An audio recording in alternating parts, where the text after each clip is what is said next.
अब अरशद वोरा साहब, आपने तो इंतखाबी लिस्टों के ऊपर ही एतराज़ कर दिया, जो इंतखाबी हल्का बंदियां हुई हैं। हालांकि इसको आप लास्ट मेरे प्रोग्राम में बड़ी कामयाबी तस्वुर कर रहे थे। आप कह रहे थे इसी बिना पर तो हमने बल्दियाती इंतखाबात का बाइकआउट किया था और फिर पीपल्स पार्टी के सर पे वो सहरा सजा मेयर का। तो ये तो कामयाबी ना हुई, आज भी आप वहीं खड़े हैं जिसकी बिना पर इत्तेहाद तोड़ा था, फिर बनाया था, फिर तोड़ा था। देखिए, ऐसा है कि ये जो 30 तारीख को इन्होंने नई हल्का बंदियां शाये की है ना, 30 तारीख को जी 2 जी। दिन पहले, ठीक है ना, उसमें जो वोटर लिस्टें आई हैं, उसमें जो हल्का बंदियां की हैं, उस पर इख्तलाफ है।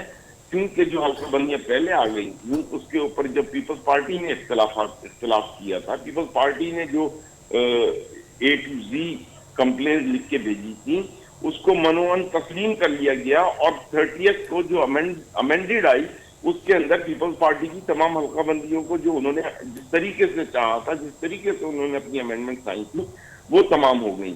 वोटर लिस्टों में ये मिसाल तो खैर पहले भी हम दे चुके हैं और अब भी दे रहे हैं कि यहाँ पे जो है नाजिमाबाद का वोटर जो है उसका वोट मलीर में होता है, और जो है किसी का तो एक डिस्ट्रिक्ट में कोई है, उसका वोट दूसरी डिस्ट्रिक्ट में है। तो ये इश्यूज तो है ना। और जो अभी कल बात हुई है उसमें आपके सामने है कि आपने जो है सक्खर को पहले 4 हिस्सों में तकसीम किया हुआ था, अब सक्खर को भी 6 हिस्सों में तकसीम कर दिया। आपने नवाबशाह को भी तकसीम कर दिया। आपने हैदराबाद के साथ देही इलाके मिला दिए। गर्ज ये कि आपने हर वो तरीका कर दिया जिससे कि पीपल्स पार्टी ने जो रिकमेंडेशन दी थी, जो चेंजेस मांगी थी, वो आपने चेंजेस करके पीपल्स पार्टी के लिए अंदरूनी सिंध में राह हमवार कर दी। ये हमारी प्ली है। इवन कराची में भी जो है मलीर और केमाड़ी डिस्ट्रिक्ट के अंदर जिस तरीके से उन्होंने चेंजेस की हैं, वो भी जो है काबिल एतराज हैं। उसमें भी जो है वो कच्ची आबादियां इधर उधर की जो है वो करके कुछ उर्दू स्पीकिंग की आबादियों को काट के जो है वो। अच्छा अरशद भाई, मेरा एक सवाल है इस पे, मुझे इसका भी जवाब दे दें। अगर आपकी ये मुतालबात एतराज़ात दूर ना हुए तो आप क्या करेंगे? माजी की तरह बाइकआउट करेंगे जिस तरह बल्दियाती इंतखाबात में था? दूसरा, ज्यादा बेहतर ना होता कि आप अपने इत्तेहादी भी शामिल कर लेते, मुस्लिम लीग नून वाले भी शामिल कर लेते, ताकि आपकी आवाज थोड़ी तगड़ी हो जाती?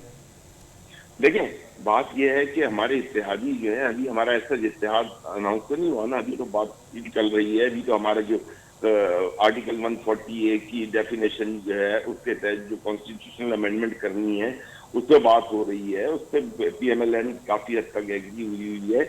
कुछ उसके इफ्स और बट्स हैं जो कि रिजॉल्व हो जाएंगे। और जहां तक आपने कहा इलेक्शन का बाइकआउट, तो ये कल आपने शायद सुना होगा कि कन्वीनियर और सीनियर डिप्टी कन्वीनियर ने पहले ही कह दिया कि इस इलेक्शन को ना हम इलेक्शन लड़ेंगे, और हम लड़ेंगे भी अगर पीपल्स पार्टी ये समझती है कि MQM कमजोर है, MQM लड़ नहीं सकती।